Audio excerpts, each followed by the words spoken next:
A'udzubillahi minasyaitonirrajim. Bismillahirrahmanirrahim. Alhamdulillahirabbil alamin wassalatu wassalamu ala asyrafil anbiya'i wal mursalin wa ala alihi wa sahbihi ajma'in, amma ba'd. Qala al-musannif rahimahullahu ta'ala wa adaman nafa'na bihi fid dharain. Rabbi yassir wa la tu'assir, Rabbi tammim bil khair, ya Fattah ya Alim, iftah qulubana bi'abdika ya Karim, la haula wa la quwwata illa billahil azim. Maka inilah awal Aqabah, yakni pertama-tama bukit yang berhadap akan dia di dalam jalan ibadah. Sama ibadah tu dengan naki bukit, dan yaitu dinamakan dia Aqabah ilmu, namanya bukit ilmu dan makrifat. Ini bukit makrifat. Itu penting nak nuntut ilmu, itu penting nak nuntut makrifat, penting. Kalau tidak bersusah payah tak ada dapat waktu itu. Supaya adalah pertama pekerjaannya itu di atas penglihatan, di atas penglihatan mata hati.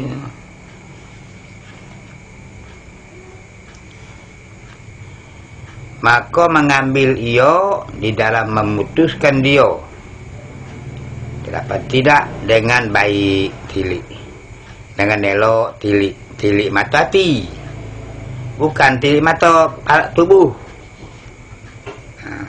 Macam tilik mata hati di dalam dalail, nilik mata hati di dalam dalil-dalil. Lu dalail itu jamak dalil-dalil, bibar apa dari dalil. Dan sempurna bicara, betul bicarakannya, nyakapnya betul-betul, dan belajar dan bertanya daripada ulama akhirat.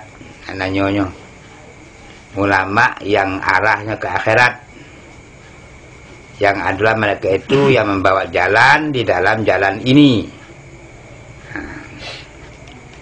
Dan pelito lampu bagi umat ulama itu, dan ikutan a'immah, ikutan imam-imam itu ulama tadi, dan tempat mengambil faedah dan minta doa yang soleh, yang baik, itu ulama tadi, ulama pelita ummah.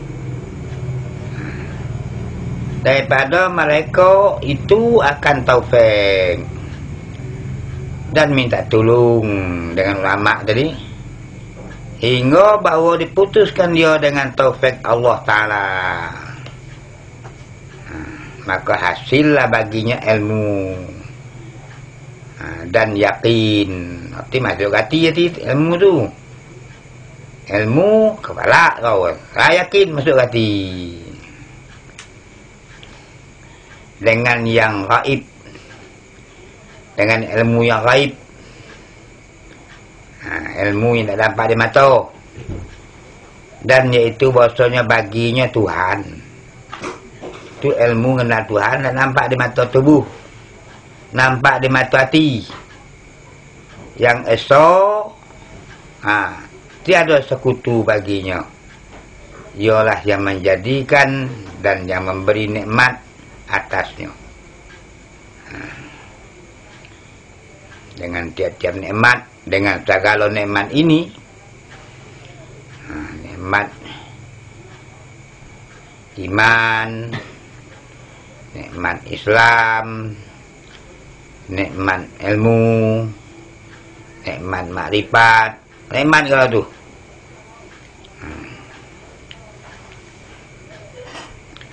Dan bahasanya ia melazimkan dia dengan syukurnya. Arti nikmat itu disyukuri. dan menyuruh akan dia dengan khidmatnya, khidmat Allah, dan mentaati akan dia, akan Allah dengan zahirnya dan batinnya. Artinya apa juga ini kerjaan tu, mana suruh Tuhan kerjakan, mana larang Tuhan jauhkan, baik pun zahir baik pun batin. Dan menegakkan dia dan menakutkan dia akan kafir dan segala bagi maksiat, dan dihukumkan baginya dengan memberi palo, yaitu surga. Palo, surga yang kekal jika taat akan dia, akan Allah, dan dengan siksa yang kekal jika mengerjakan maksiat akan dia dan berpaling ia daripadanya. Tidak nak ajum Tuhan, maka ketika itu membangkitkan dia. Ini makrifat, supaya hidup segala perintah Allah tu makrifat tu mestinya. Kalau makrifat hiduplah rajin kalau tu, dan yakin dengan yang gaib di atas bersungguh-sungguh ijtihad bagi berkhidmat dan berhadap atas ibadah.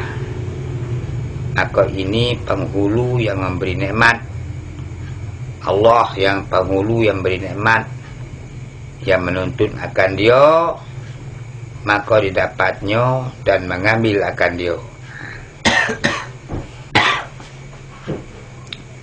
Kemudian daripada jahilnya, tak tahu, jahil, dan dimuliakan dia sudah tahu.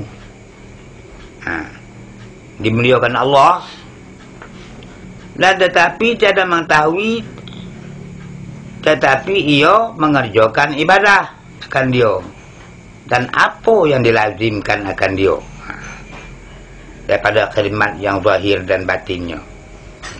Awak dah tahu.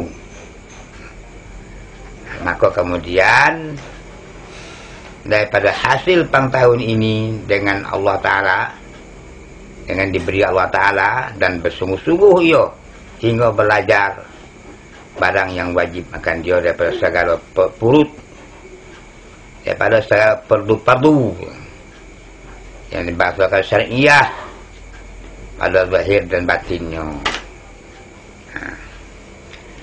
Maka tatkala sempurnalah ia itu ilmu dan pengetahuan dengan segala perlu, dan bangkit ia kepengen ia soalnya hendak mengambil dalam ibadah, tidak nak mewihdahkan Tuhan, nak masukkan Tuhan di dalam ibadah, dan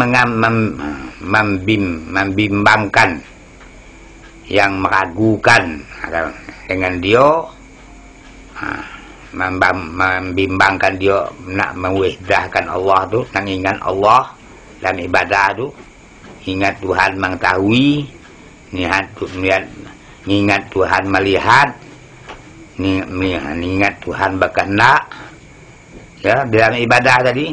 Maka ditilik, maka tiba-tiba adalah ia mempunyai jinayat, jinayat, yakni makna jinayat luka dan dosa. Ada buat sanggup bau dengan orang nanti kok.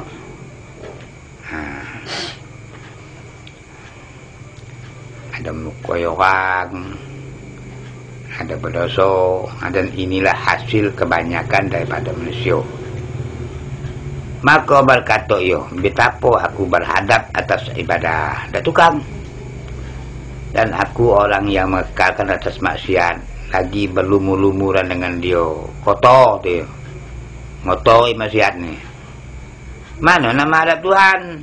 Tak ada izin Tuhan, orang kotor. Maka wajib pertama-tama atasku bahawa aku taubat, bahawa aku bersihkan dulu badan rohani aku tu, untuk ditobat no kepadanya, supaya diampuni bagiku dosaku. dan dilepaskan di aku daripada tawanannya. Itu ditawan dosa, dikebat dosa, tukang bergerak, dan menyucikan di aku daripada segala yang lutonya. Itu kotor-kotor comotnya tu. Maka ketika itu patut bagi berkhidmat. Kalau bersih, apa bolehnya dia khadam Tuhan. Baru boleh masuk istana bekerja, awak bersih. Kalau belum bersih, dia boleh masuk kotor. Dan dapat hampir bagi hamparan Tuhan, dampingannya. Berarti itu baru dapat nak dekat mengingat Tuhan. Kena bersih. Nanti kapan lah ingat tu, itu tanah hampir.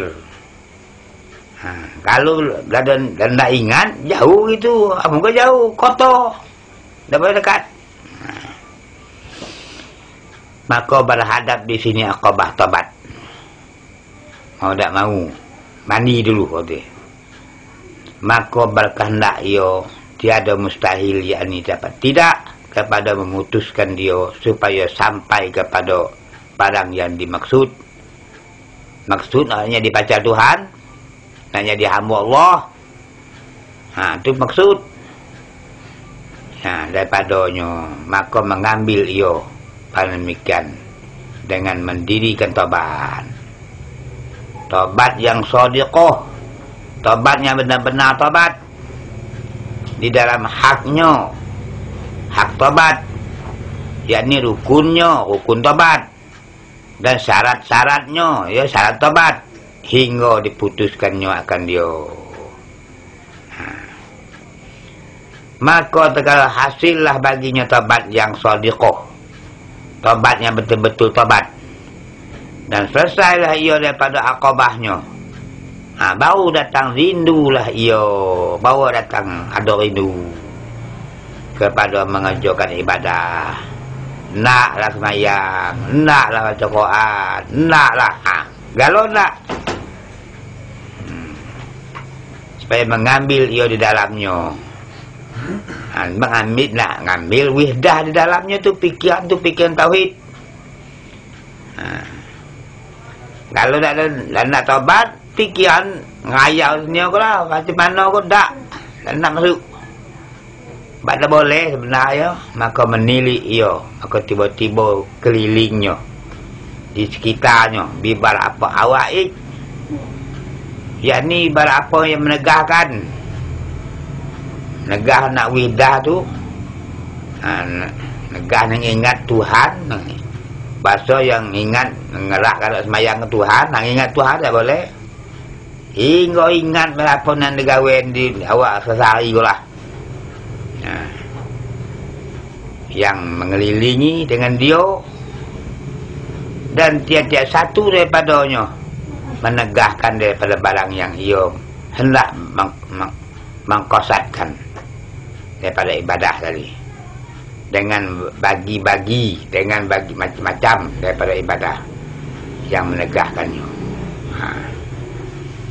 Jadi apalah aku pengen nak usuk tobat, itulah jalan lain detik. Maka menilik ia, maka tiba-tiba ia empat macam yang menegah. Pertama dunia, dan kedua makhluk, dan ketiga setan, dan keempat nafsu. Itu cekak-cekak apa tak bisa lagi kita kalau diturun ni. Dunia kepengen nak pangkat, kepengen nak kaya, kepengen nak pergi ke situ, pergi tamasa situ. Tu kata fikir tu tak bisa. Kedua makhluk, makhluk orang, ya. Teringat bertengkar dia tadi dalam mayang, teringat unding dia tadi dalam mayang. Dan ketiga syaitan. Aku lain ngajak mampok. ngajak melalui orang, ngajak menasukkan orang, itu setan. Ngajak judi, orang lagi muda, cuk tua tabat, itu cakapnya. Apa nak lagi muda kalau apa jadi cicip lah. Dan keempat nafsu, kau lain kau. Nak makan enak, nak pergi temasa, tu. Nak tidur enak.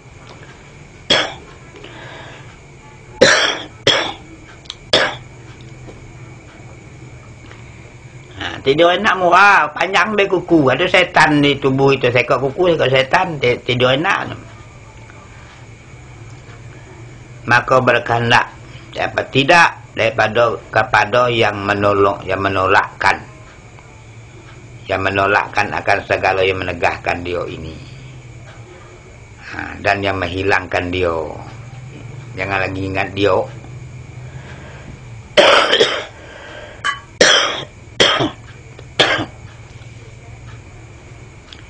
Jadi kalau dia dapat tidak, ia mendatangkan kelepasan dan tempat aman.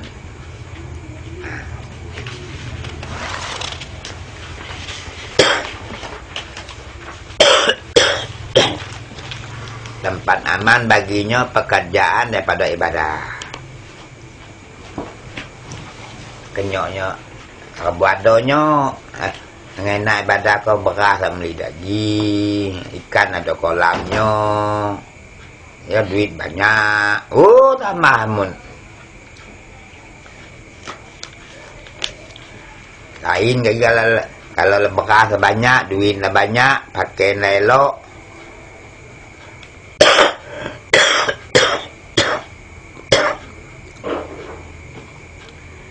Maka menghadapkan dia di sini oleh Aqabah Awaik. Namun terpaksa belajar Aqabah Awaik.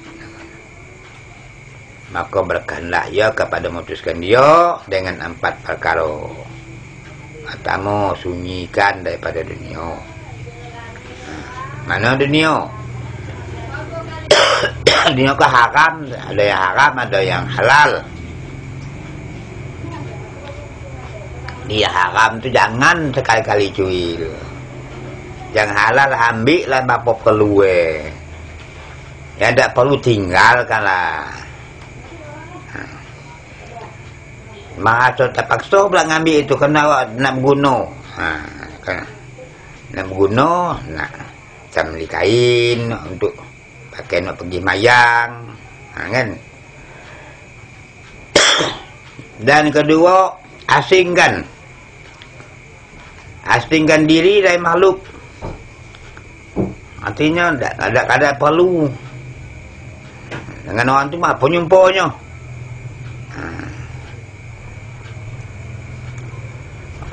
Awak perhitung hidup awak dapat ada hubungan dia, ya. Awak nak belajar dia tak. Awak nak bertani, ada rundingan dia tani. Awak jalan hati jalan. Dan ketiga, melawan, berperang serta setan. Setan kan nak perangi dan nak ada main pujuk. Artinya orang dulu tu dibisik setan, kau jangan tu nak, kau ada masjid di tepi dusun gua tinggal orang, kau kan di kampung orang, kau tak makan ni kau berarti tidak mau makanan. Tu hang di tengah dusun tu ambil, orang tahu ada makan, bagi dia makan. Jangan mawan tu. Aku nak sekolah. Dah pula orang tu bagi makan Tuhan. Jadi kalau ya benar kata kau tu macam tu. Tu nurun tu. Dan keempat, melawan serta nafsu. Nafsu kaya jangan diperangi. Cuma melawan arti ditentang be. Dia ngajak makan enak-enak, makan dah ala kadar lah. Makan banyak-banyak, makan ala kadar lah. Biasa be. Yang ngajak 2-3 bering lah. Nah, yang tu mawan ni. Makan ngajak kakak sekali aja. Senang. Tahu tak, aku lapar. Aku tak takut dapat lapar tu, lapar nak dia lah. Aku kalau lemah badan doktor aku belok. Kan? Maka ada pun nafsu, maka ia atas rupa tubuhnya lah. Rupa tubuh kau pula, rupa tubuh nafsu tu. Dan sekalian atrafnya, jadi tepi tubuhnya. Tidak bisa berpisah dengan dia tu. Mungkin kita tidak bisa perang dia tu. Kerana dia dekat dia awak. Cuma lawan. Orang mengen ke, pengennya buat mani saya naknya tak apa. Ambil apa manggon nama sabna. Atau macam tu lah.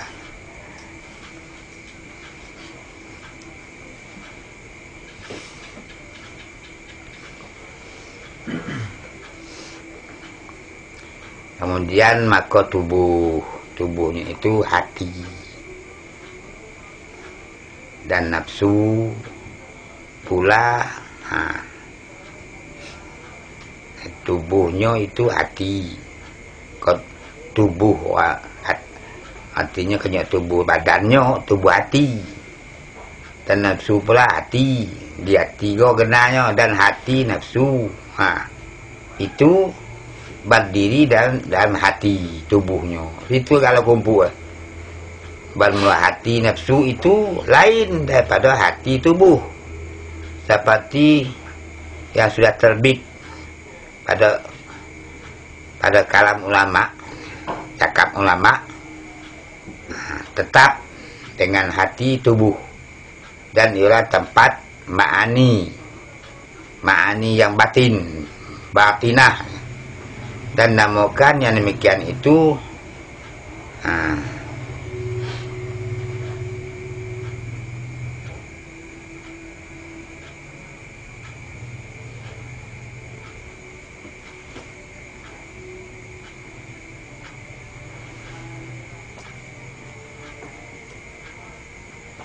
nusawam.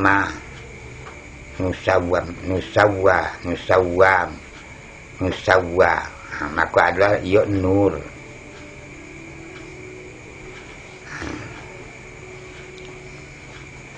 Maka ada ia nur yang berdiri di dalam hati.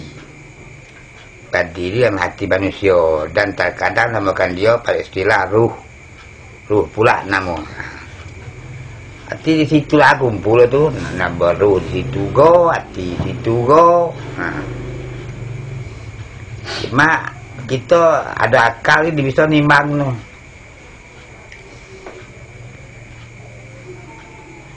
Dan ada pun nafsu itu yang terlebih sangat terlebih paslah, sangat berat daripada kaliannya melawan itu. Karena sebab tidak mensunyikan dia, yakni membuangkan dia sekali-kali tidak bisa. Dan tiada pula boleh diasingkan dia, nak pisahkan awak tidak bisa. Dan tak dapat dikerasi, dipaksa tak bisa juga. Akan dia sekali-kali. Dan dipukulnya akan dia sekali-kali. Seperti syaitan. Kan? Kalau syaitan bisa dia buat tubuh awak. Kalau sudah bisa, ni nak pujuk.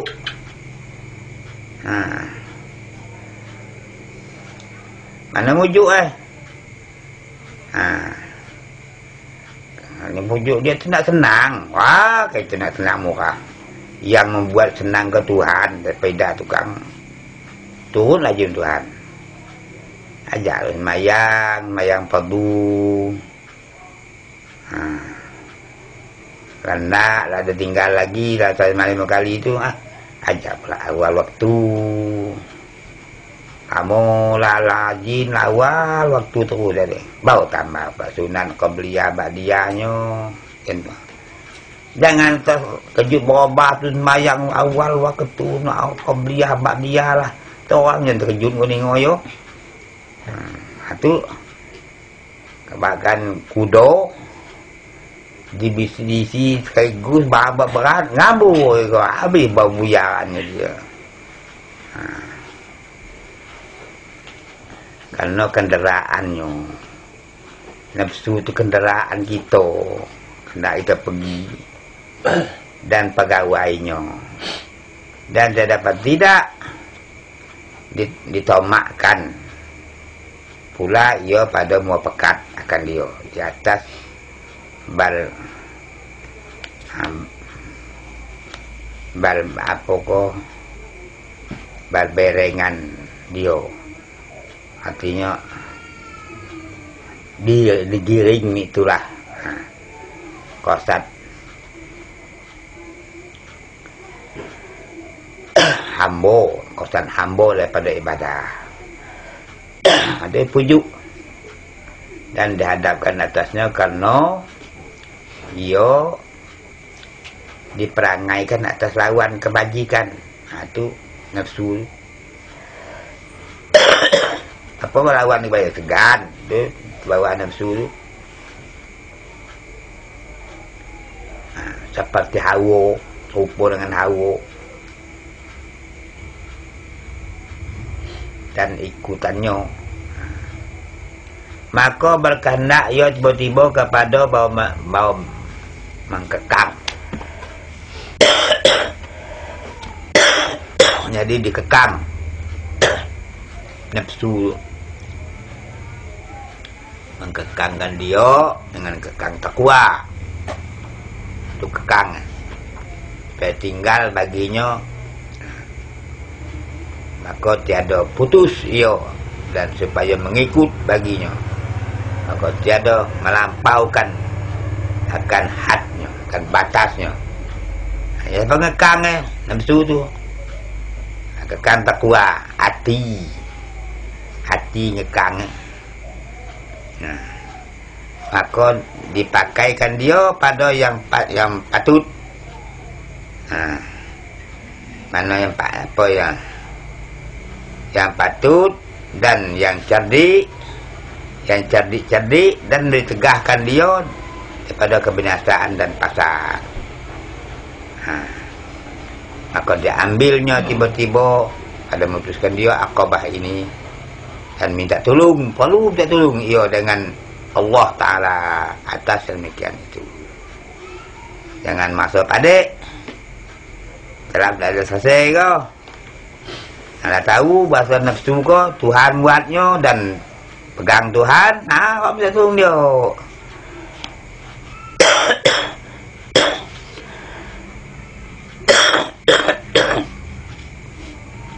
Maka sekali selesailah dia daripada memutuskan dia dan kembali dia kepada qasad mengerjakan ibadah, maka ditilik dengan mata hati.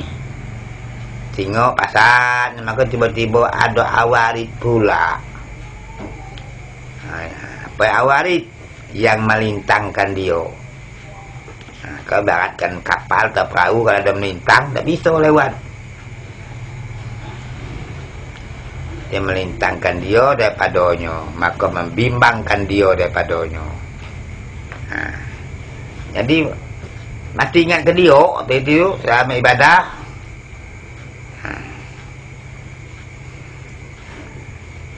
Membimbangkan dia daripadanya, daripada berhadap atas maksudnya, dan ditahan daripada menyelesaikan bagian mikian itu, maka mengerjakan dengan sedianya.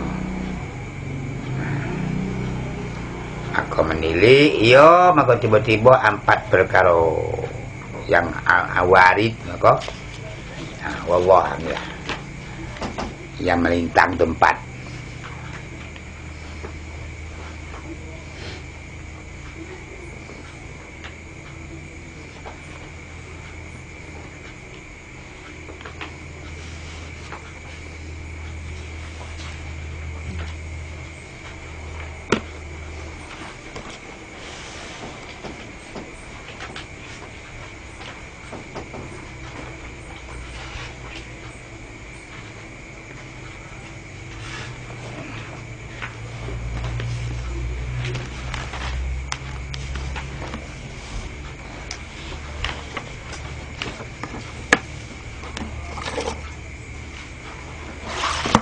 Bismillahirrahmanirrahim. Alhamdulillah. Ya Rabbana lakal hamdu yanbaghi li jalalika al-karim. Muhammad.